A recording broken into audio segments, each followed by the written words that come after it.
안녕하세요. 사연을 시작하기에 앞서 구독과 좋아요 부탁드려요. 감사합니다. 사연 시작해 볼게요. 저희 가족은 서울에 살았어요. 오래된 아파트였지만 저희에게는 소중한 보금자리였죠. 아버지는 건설 자재 납품 사업을 하셨는데 새벽부터 밤늦게까지 일하시는 성실한 분이셨어요. 한 번 맡은 일은 끝까지 완벽하게 해내시는 책임감 강한 사업가셨죠. 어머니는 외할아버지로부터 물려받은 땅이 제법 있어서 경제적으로는 꽤 여유가 있었어요. 부자까진 아니었지만 부족함 없이 살았고 학원비 걱정 없이 공부할 수 있었으며 가끔 가족 여행도 다녔죠. 그런데 제가 고등학교를 졸업할 무렵 아버지의 건강이 급격히 나빠지셨어요. 평생 현장에서 분진을 마시고 살아오신 대가였을까요? 폐 기능이 절반으로 떨어졌다는 의사 선생님의 진단에 우리 가족은 큰 결단을 내렸어요. 아버지의 건강을 위해 공기 좋은 지방으로 이사를 가기로 한 거죠. 결국 부모님은 전라북도 정읍으로 이사를 가셨고 저는 서울에 남아 대학을 다니기 시작했어요. 처음으로 가족과 떨어져 자취 생활을 시작했을 때는 정말 힘들었지만 시간이 지나면서 점차 적응해 갔죠. 대학 생활은 바빴어요. 틈틈이 아르바이트도 했거든요. 주말에는 가끔 정읍에 있는 부모님을 찾아뵈었어요. 시골 생활에 적응하신 부모님을 볼 때마다 마음이 찡했죠. 특히 아버지의 얼굴색이 점점 좋아지는 걸 보면서 이사를 잘했다는 생각이 들었어요. 대학을 졸업하고 금융회사에 취직했어요. 첫 월급을 받았을 때의 기쁨은 정말 잊을 수 없었죠. 저는 월급의 일부를 항상 부모님께 용돈으로 보내드렸어요. 나중에 알게 됐지만 아버지는 제가 보내는 용돈을 따로 모으고 계셨더라고요. 직장 생활한 지 3년 정도 됐을 때 저는 남편을 만났어요. 같은 회사 다른 부서에서 일하던 그는 첫눈에 저를 보고 반했다고 하더라고요. 저도 그의 성실함과 따뜻한 마음씨에 끌렸죠. 우리는 회사 근처 카페에서 자주 만나 이야기를 나누었고 주말에는 영화도 보고 전시회도 함께 다니며 서로를 알아갔어요. 1년간의 연애 끝에 우리는 결혼을 하게 됐어요. 결혼 준비 과정에서 처음 시어머니를 만났을 때 뭔가 불편한 기운을 느꼈어요. 시어머니는 서울에서 30년 넘게 사셨다는 것을 자랑스러워 하셨고 제가 지방 출신이라는 것을 알고는 미묘하게 달라지셨거든요. 남편이 없을 때 시어머니는 제게 우리 아들이 촌 구석에서 온 애를 데려왔다고 말씀하셨어요. 저는 사실 서울에서 태어나고 자랐지만 참을 수밖에 없었어요. 결혼식 날 정읍에서 올라오신 부모님은 소박하고 정갈한 모습이셨죠. 하지만 시어머니의 눈에는 그저 시골에서 온 초라한 사람들로 보였나 봐요. 시어머니는 남편에게 장인어른이 사업한다고 하지 않았냐며 지금도 일을 하시는 게 맞냐고 물었고 건설 자재 납품 사업을 하셨다는 대답을 들은 후에는 서울에서 살다 시골로 내려갔으니 먹고 살기 힘들었나 보네. 결혼식 비용도 제대로 못 내고 라며 결혼식장을 둘러보며 코웃음을 쳤어요. 사실 결혼식 비용은 양가가 반반 부담했는데도 그런 말씀을 하시니 정말 속상했어요. 결혼 후 저희는 신혼집으로 서울의 작은 아파트를 얻었어요.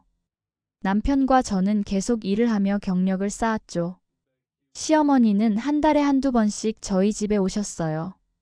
올 때마다 저희 집 살림살이를 둘러보며 좁다고 아들이 고생한다고 시골 부모님은 돈도 없냐며 혀를 차곤 하셨죠.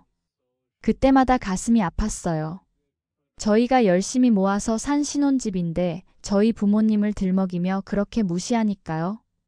더 괴로웠던 건 시어머니가 저희 부모님에 대한 이야기를 할 때였어요.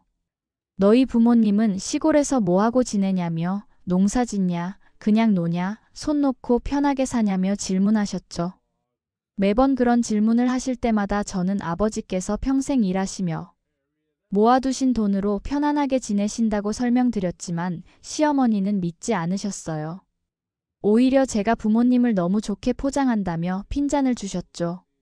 저는 참을 수밖에 없었어요. 남편도 듣고 있었지만 어머니를 크게 말리진 않았거든요. 어머니가 원래 그런 성격이니 신경 쓰지 말라는 말뿐이었죠. 때로는 남편의 이런 모습이 더 서운했어요. 결혼 2년 차엔 제가 임신을 했어요. 그때 어느 날 엄마로부터 전화가 왔어요. 엄마와 아빠가 서울로 다시 올라온다는 거였죠. 아빠 건강도 좋아지셨고 서울이 더 편하다고 하셨어요. 손주도 볼 겸 해서요. 너무 기뻤어요. 출산을 앞두고 부모님의 도움이 필요한 시점이었거든요. 엄마는 저희 집 근처로 알아보고 있다고 했어요. 아버지가 모아둔 돈도 있고 정읍집까지 팔면 웬만한 아파트는 살 수 있을 것 같다고요. 게다가 엄마가 물려받은 땅도 최근에 좋은 값에 팔았다고 했어요. 그 주말 시어머니와 함께 식사할 기회가 있었어요. 남편과 저 그리고 시어머니 셋이서요. 식사 중에 저는 기쁜 소식을 전했죠. 부모님이 곧 서울로 이사 오신다고요. 시어머니는 젓가락을 내려놓으며 저를 빤히 쳐다보셨어요. 그리고 이렇게 말했어요. 서울? 촌구석에서 살아서 세상 물정을 그렇게 모르나. 서울 집값이 얼만데? 남편이 어머니더러 그런 말씀 말라고 했지만 시어머니는 계속 말을 이어갔어요. 자재 납품 같은 거 해서 모은 돈이 얼마나 되겠냐면서 주제를 알고 살라고 서울 아파트가 몇 억인데 젊은 사람들도 못 사는데. 우리 부모님이 어떻게 사겠냐며 웃기지 말라고 했어요. 월세도 감당 못할 거라고요. 저는 화장실로 가서 참을 수 없는 분노와 슬픔을 삼켰어요. 돌아왔을 때 남편이 시어머니에게 장인어른 장모님도 충분히 여유 있고 아내도 서울 사람이라고 말하는 걸 들었어요. 시어머니는 코웃음을 치며 어디로 이사 오냐고 물었고 남편이 저희 집 근처라고 하자 여기 집값이 얼마나 비싼데 현실성이 없는 소리라고 했어요. 결국 그날 식사는 불편한 분위기 속에서 끝났어요. 집으로 돌아오는 길에 남편은 어머니가 하신 말을 마음에 담아두지 말라고 했지만 저는 쉽게 마음이 풀리지 않았어요. 우리 부모님이 평생 일해 모은 돈과 엄마가 물려받은 재산을 그렇게 무시당하는 게 견딜 수 없었거든요. 한 달 후 부모님은 서울로 이사 오셨어요. 고층 아파트인데 환상적인 전망의 집이었어요. 몇 억 하던 집이 10몇 억이 넘는 시대에 부모님은 현금으로 집을 마련하셨어요. 실제로 부모님은 제가 생각했던 것보다도 더 여유가 있으셨죠. 새 집으로 이사하신 부모님을 돕기 위해 주말 내내 저희 부부는 열심히 도왔어요. 집 정리를 돕고 주변 마트도 알려드리고 동네 맛집도 찾아보았죠. 부모님이 너무 좋아하시는 모습을 보니 저도 행복했어요. 며칠 후 부모님이 시어머니를 초대했는데 시어머니는 저희 부모님 집을 보더니 깜짝 놀라셨어요. 그렇게 무시하던 저희 엄마가 대출 없이 집을 마련했다는 것을 알고는 촌구석 이야기는 쏙 들어갔죠. 엄마는 제 배를 쓰다듬으며 얼마 안 남았다며 이제 자주 보겠다고 하셨어요. 눈물이 날 것 같았어요. 부모님과 가까이 살게 된 기쁨은 말로 표현할 수 없었어요. 특히 출산을 앞둔 상황에서 든든한 지원군이 생긴 셈이었죠. 그리고 부모님이 이사 오신 지 몇 주 후 예정일보다 조금 일찍 진통이 시작됐어요. 부랴부랴 남편과 함께 병원으로 갔고 엄마도 곧바로 달려와 주셨어요. 13시간의 진통 끝에 저는 건강한 아들을 낳았어요. 아버지는 병실에서 손주를 바라보며 손주가 생겨 정말 기쁘다고 말씀하시며 눈물을 글썽이셨어요. 산후조리원에서 나온 후 엄마는 매일 우리 집에 와서 아기도 봐주고 집안일도 도와주셨어요. 좁은 신혼집에서 아기를 키우는 게 쉽지 않다는 걸 아셨는지 어느 날 엄마가 조심스럽게 제안을 하셨어요. 엄마는 저희 집이 좁으니 아기 키우기에 공간이 부족할 것 같다며 좀 보태줄 테니 이 근처로 이사하는 게 어떻겠냐고 했어요. 그러면 엄마가 매일 아기도 봐주고 제가 직장 다니기도 편할 거라고요. 저는 너무 고마웠어요. 실제로 저희 집은 아기용품으로 넘쳐나고 있었거든요. 남편과 상의한 후 부모님의 도움을 받아 부모님 집 근처에 더 넓은 아파트로 이사를 결정했어요. 이 소식을 들은 시어머니는 놀랍게도 화를 내셨어요. 왜 자기를 불러 상의하지 않았냐며 며느리 아들 사는 집에 의견도 못 내냐며 따졌어요. 저는 당황스러웠어요. 그동안 저희 집이 좁다며 무시하던 분이 갑자기 이사에 관여하겠다니요. 시어머니에게 급하게 진행된 일이라 말씀드릴 기회가 없었고 부모님이 가까이 계시니 아기 돌보기도 편할 것 같아서라고 설명했지만 시어머니는 제 부모님만 손주를 볼 수 있고 자기는 안 되냐며 차별이 심하다고 했어요. 남편이 나서서 설득했고 결국 시어머니도 마지못해 수긍하셨어요. 새 집으로 이사한 후 저희 생활은 정말 편안해졌어요. 엄마가 매일 와서 아기를 봐주셔서 저는 육아휴직 후 일찍 직장에 복귀할 수 있었죠. 아버지도 손주를 너무 사랑하셔서 매일 저녁 들러 아기와 놀아주시고 동네 산책도 함께 다니셨어요. 그런데 우리 가족의 행복한 일상에 시어머니가 끼어들기 시작했어요. 처음에는 가끔 놀러 오시는 정도였는데 자기 집은 너무 오래돼서 난방도 잘 안 되고 습기도 찬다며 여기는 새 아파트라 따뜻하고 좋다면서 저희 집에 머무는 시간을 늘려갔어요. 나중에는 아예 노골적으로 이제 나이도 있고 혼자 사는 게 불안하니 함께 살자고 제안했어요. 하나밖에 없는 며느리가 시어머니 모시는 게 그렇게 어려운 일이냐고 물었죠. 저는 당황스러웠어요. 그동안 저를 무시하고 저희 부모님을 깎아내리던 분이 이제 와서 함께 살자니요? 남편에게 상의해보겠다고 했는데 시어머니는 포기하지 않았어요. 남편에게 전화해서 불효자식이라고 장인장모님은 가까이서 손주도 보고 좋은 집에서 사는데 자기는 낡은 집에서 혼자 살아야 하냐고 재촉했어요. 시어머니는 점점 감정적으로 변했고 저희 부모님에 대한 언급도 많아졌어요.